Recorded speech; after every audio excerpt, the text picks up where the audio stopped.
రైతులకు భారీ good news. Chandrababu సర్కార్ తీపి కబురు తీసుకొచ్చింది. ఏపీ బడ్జెట్ 2026లో అన్నదాత సుఖీభవ స్కీంపై కీలక ప్రకటన చేసింది. ఆంధ్రప్రదేశ్ ప్రభుత్వం వ్యవసాయ రంగాన్ని బలోపేతం చేసే దిశగా చారిత్రాత్మక నిర్ణయాలు తీసుకుంది. అన్నదాత సుఖీభవ పీఎం కిసాన్ పథకం ద్వారా ప్రతి రైతు కుటుంబానికి ఏడాదికి 20,000 పెట్టుబడి సాయం అందిస్తున్న విషయం తెలిసిందే. 2026-27 ఆర్థిక సంవత్సరానికి గాను ఈ పథకం కోసం 6,600 కోట్లను బడ్జెట్లో ప్రతిపాదించింది. సాగు పనులు మొదలవ్వక ముందే రైతులకు ఆర్థిక భరోసా కల్పించడమే ఈ భారీ కేటాయింపుల ప్రధాన ఉద్దేశం. గత బడ్జెట్లో ఈ పథకం కోసం 6,300 కోట్లు కేటాయించారు. నేటి బడ్జెట్లో అన్నదాత సుఖీభవ స్కీమ్ కోసం అధిక కేటాయింపులు చేశారు. దాదాపు 300 కోట్లు అదనంగా కేటాయించారు. గత ప్రభుత్వ పెండింగ్లో పెట్టిన 1,674 కోట్ల ధాన్యం బకాయిలను ప్రస్తుత ప్రభుత్వం పూర్తిగా చెల్లించింది. పాత బకాయిలు తీరడంతో అన్నదాతలు కొత్త ఉత్సాహంతో సాగు పనులు చేస్తున్నారు. బకాయిల చెల్లింపులో పారదర్శకతకు ప్రభుత్వం అత్యంత ప్రాధాన్యతనిచ్చింది. ధాన్యం సేకరణ ప్రక్రియలో ప్రభుత్వం సరికొత్త రికార్డులను సృష్టించింది. 2026 ఫిబ్రవరి 11 నాటికి 7.31 లక్షల మంది రైతుల ఖాతాల్లో 10,571 కోట్ల నగదును జమ చేశారు.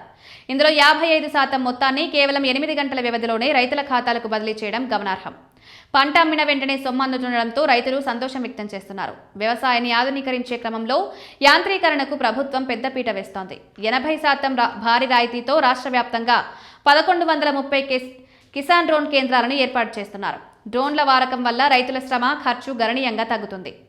ఏపీ ఎయిమ్స్ యాప్ ద్వారా రైతులు తమకు కావాల్సిన యంత్రాలను అద్దెకు పొందే వెసులుబాటు కల్పించారు. రైతులకు నాణ్యమైన విత్తనాలు అందించడంపై ప్రభుత్వం ప్రత్యేక దృష్టి పెట్టింది. విత్తన రాయితీ కోసం 2026-27లో 240 కోట్లను ప్రతిపాదించారు. 182 కోట్లతో పోలిస్తే ఇది చాలా తక్కువ. రాయితీపై విత్తనాలు అందడం వల్ల సాగు వ్యయం తగ్గి రైతులకు లాభాలు పెరుగుతాయి. భూమి స్వభావాన్ని బట్టి అవసరమైన సూక్ష్మ పోషకాలను రైతులకు ఉచితంగా సరఫరా చేస్తున్నారు. రసాయన ఎరువుల వాడకాన్ని తగ్గిస్తూ సేంద్రియ వ్యవసాయాన్ని ప్రోత్సహించేలా రైతులను చైతన్యపరుస్తున్నారు. పొలం పిలుస్తోంది కార్యక్రమం ద్వారా వ్యవసాయ నిపుణులు క్షేత్రస్థాయిలో సలహాలు అందిస్తున్నారు. కృష్ణా, గోదావరి డెల్టా ప్రాంతాల్లో ఖరీఫ్ సాగును ముందుకు జరిపించాలని నిర్ణయించారు. సాగు సమయాన్ని సర్దుబాటు చేయడం ద్వారా ప్రకృతి వైపరీత్యాల నష్టాన్ని తగ్గించవచ్చని నిపుణులు భావిస్తున్నారు. మొత్తంగా చూస్తే ఏపీ బడ్జెట్ కేటాయింపులు అన్నదాతకు కొండంత అండగా నిలుస్తున్నాయి. పెట్టుబడి సాయం నుండి మార్కెటింగ్ వరకు ప్రతి దశలోనూ ప్రభుత్వం తోడ్పాటు అందిస్తోంది. గ్రామీణ ఆర్థిక వ్యవస్థను బలోపేతం చేయడమే లక్ష్యంగా పాలన సాగుతోంది. నవ్యాంధ్ర ప్రగతిలో రైతులను భాగస్వాములను చేస్తూ ప్రభుత్వం ముందడుగు వేస్తోంది.